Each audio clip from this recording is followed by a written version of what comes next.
ओम नमस्ते। आइए आज की चर्चा को प्रारंभ करते हैं। ऋग्वेद के प्रथम मंडल के 164वें सूक्त का 39वां मंत्र है।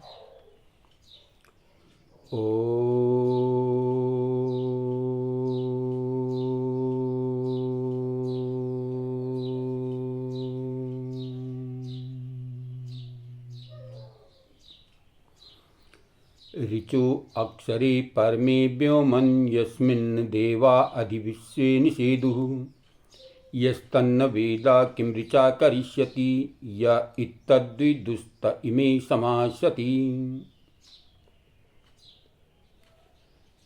तो महर्षि दयानंद जी इसका अर्थ करते हुए कहते हैं कि जो सब दिव्य गुण कर्म स्वभाव विद्यायुक्त और जिसमें पृथ्वी सूर्य आदि लोक स्थित हैं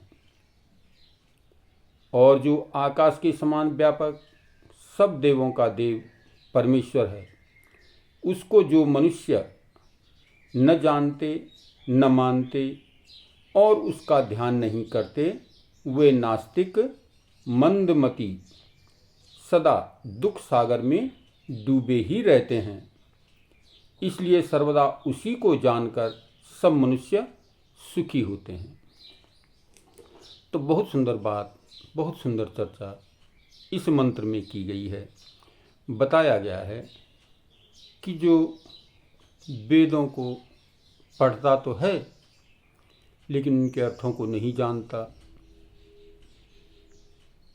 उन मंत्रों पर चिंतन नहीं करता, विचार नहीं करता, उसको वेद पढ़ने का कोई लाभ नहीं।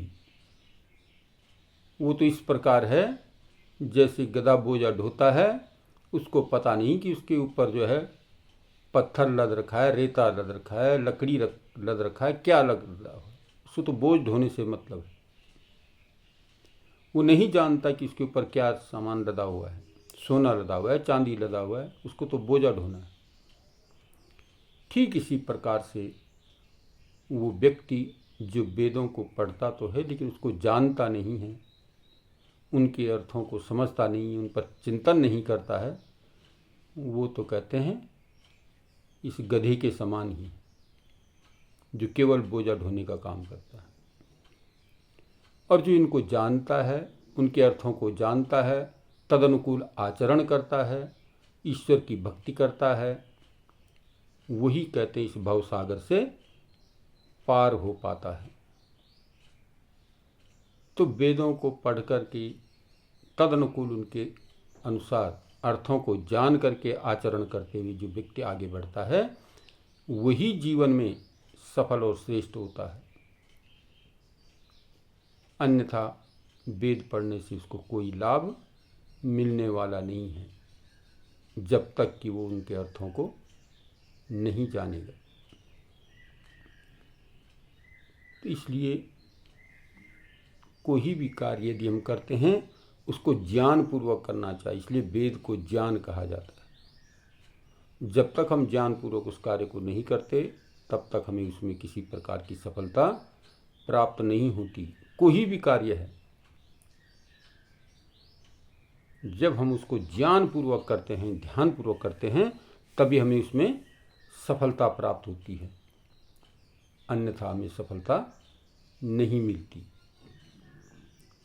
तो यही इस मंत्र का सार है, यही मंत्र का उद्देश्य है कि जो भी व्यक्ति वेद को पढ़ता है तो उसके अर्थों को भी समझने का प्रयास करे, अर्थ सहित पढ़ने का प्रयास करे और तदनुकूल अपने जीवन को उसके अनुसार चलाने का संकल्प ले, तो ही जीवन सफल और सार्थक बनता है। तो ये मंत्र हमें प्रेरित कर रहा है कि हम जो भी कार्य करें विचार पूर्वक करें, चिंतन पूर्वक करें, सोच समझ करके करें, तभी जाके हम उसमें जो है सफल हो पाते हैं।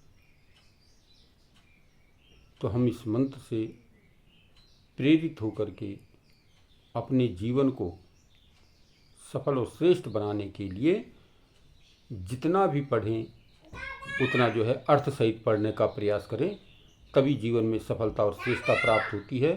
तो आइए आज की चर्चा को अब यहीं पर विरमित करते हैं और इस मंत्र से प्रेरित होकर हम अपने जीवन को सफल और सार्थक बनाने का प्रयास करते हैं। ओम शांति।